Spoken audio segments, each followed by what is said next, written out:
Welcome to Sister Talk TV show. I'm your host, Deetra Kelsey. Yes, we have some hot topics. I mean, they're hotter than July, and it is July in New York City, and we are in the middle of a heat wave. So these topics are certainly hot. We'll be talking about the Supreme Court overturning Roe versus Wade, the January 6th committee investigating the January 6th fiasco event, the bum rush to Capitol. I don't know.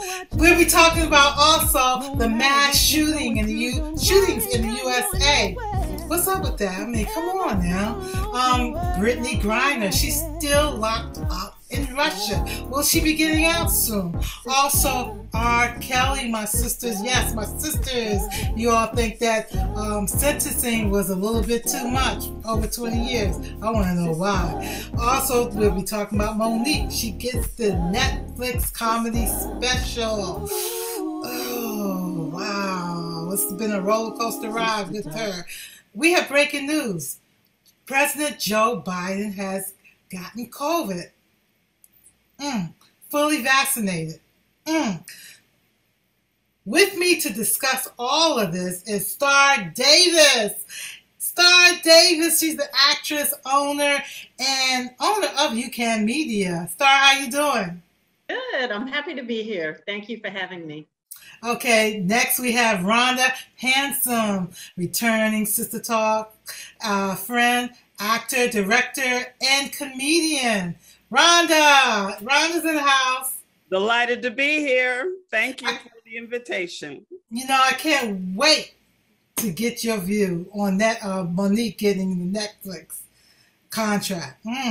Maury Moss. How you doing, Maury? Hey. She's a community activist and I have to say, and a fabulous singer. Maury, how you doing? And thank you for coming back to Sister Talk TV show. Doing well. Thank you for having me. R. Kelly was sentenced over 20 years, I believe up to 30 years, for messing with little girls, underage girls. So what do you all think about the sentence? When I talk to people, I am astonished, even on the social media. And I'm not scared to say this about R. Kelly. I think he was an effed up individual, and he deserved that. But they're saying that the sentencing was too much. They need to get on the parents. Let's go. Again, we live in a misogynist society. So, I feel bad because he was sexually abused as a child by family members, and I believe that damaged him. But what he did, and it's so funny that you bring this up as a topic, because I just happened to watch that series last week, Surviving R. Kelly, and the stuff that he did was atrocious. And I mean, he had young girls. When we say young girls, we're talking like 18, 19-year-old girls not seeing their family for years, being really controlling about what they could do, just all kinds of stuff. He needs to be punished for that. He needs to be punished. Yeah, but what about 20 years? Maury, what do you think? 20 years? Yeah. I think that Say what? We've got to get serious about protecting, respecting, honoring women, period. Like Star said, I mean, it's obvious that we have a very misogynistic culture. It has to change. And that's the only way we're going to get justice for women. I'm looking at 86% of women in Rikers Island prison are victims of sexual assault. For reporting assault, you go to prison. That what kind of society are we? What are we saying to our women? We don't value you, that we don't respect you. And if a man wants to do whatever he wants to you, he can. That's just wrong. That's not the kind of message we need to be sending to our women, our mothers, our daughters, our sisters. That's not the message that we need to be sending. So we have to change that dynamic by doing something about these kind of situations.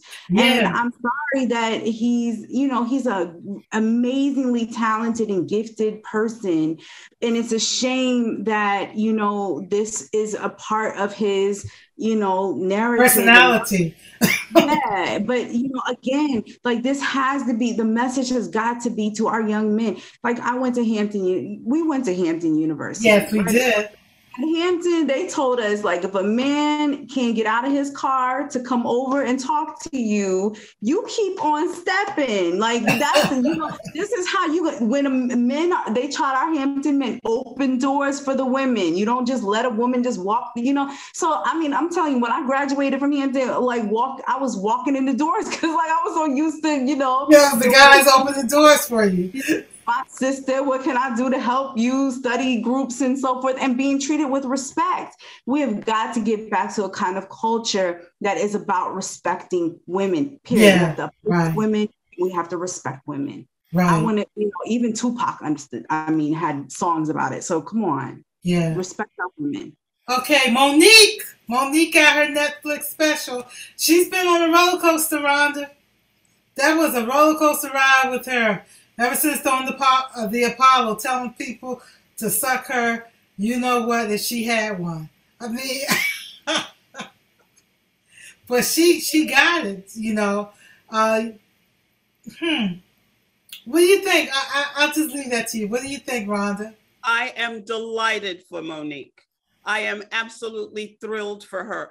Monique may have an approach and a style that does not sit well with a lot of people, but she was standing in her truth. I always get the sense that she is standing in her truth, regardless to how unpolitically correct she may come across. And she stood up for herself, for Black women, for Black women comics. And I'm very happy that she got things settled with Netflix. She's very funny. She's a great actress. She is she has her place in comedy, in American comedy and in women in comedy. And I'm delighted for her. And I look forward to her special.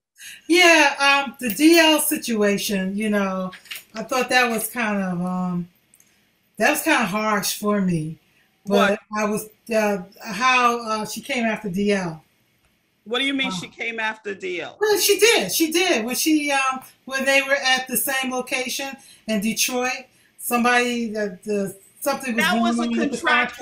that was a contractual thing. And Yeah. that's what I'm saying. You may not like the way she does it, but it's like, are you going to fight with a knife? You're going to fight with a gun? You're going to fight with You got to be fighting the right person too. Okay? You have to be fighting the right person. You got to fight the promoters or the people who made up the contract. This is my point, Deetra. Someone was at fault. Right. She did not say the correct person.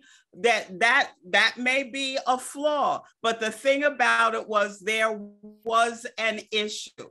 She had certain information where she was operating under the belief that she was the headliner, and she stood up for herself. And I'm not going to take that away from her. I'm not going to take that away from her either. And I'm not here to put her down or what have you. The way she handled it, I would not have done that. But that's her style. That's how she is, and so forth. Her sister had to intervene and say, look, you need to check yourself and your family out. And that's what she did. And she half-ass apologized to DL. And I'm not a big fan of DL or Monique. I enjoy their shows and all that, but I wouldn't go run out to see them and so forth. But it scared me.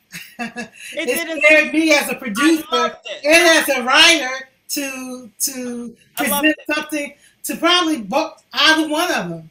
But what y'all take? I'm sorry, but go ahead.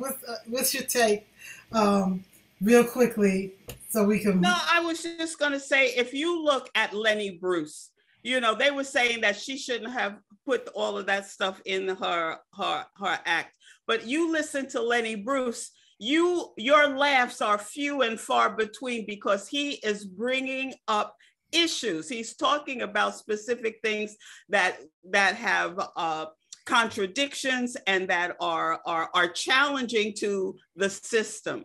And I love that she stood in her truth. I am not recommending that people follow her style, but she stood in her truth, and I'm happy for her that it worked out, that she got a settlement with Netflix.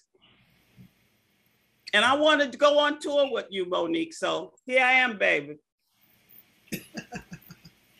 Yeah, I'm going to support her in the Netflix. Any take, Sarah Davis?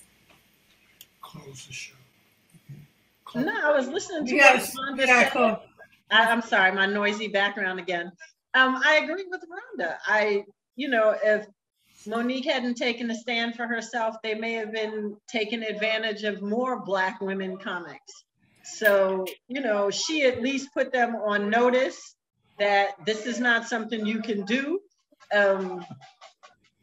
I don't know enough about the situation to comment in depth, but I do admire her for sticking up for herself. And I think she paved the way for future Black comics behind her. She's probably made it a lot easier for them. Okay. We gotta close the show.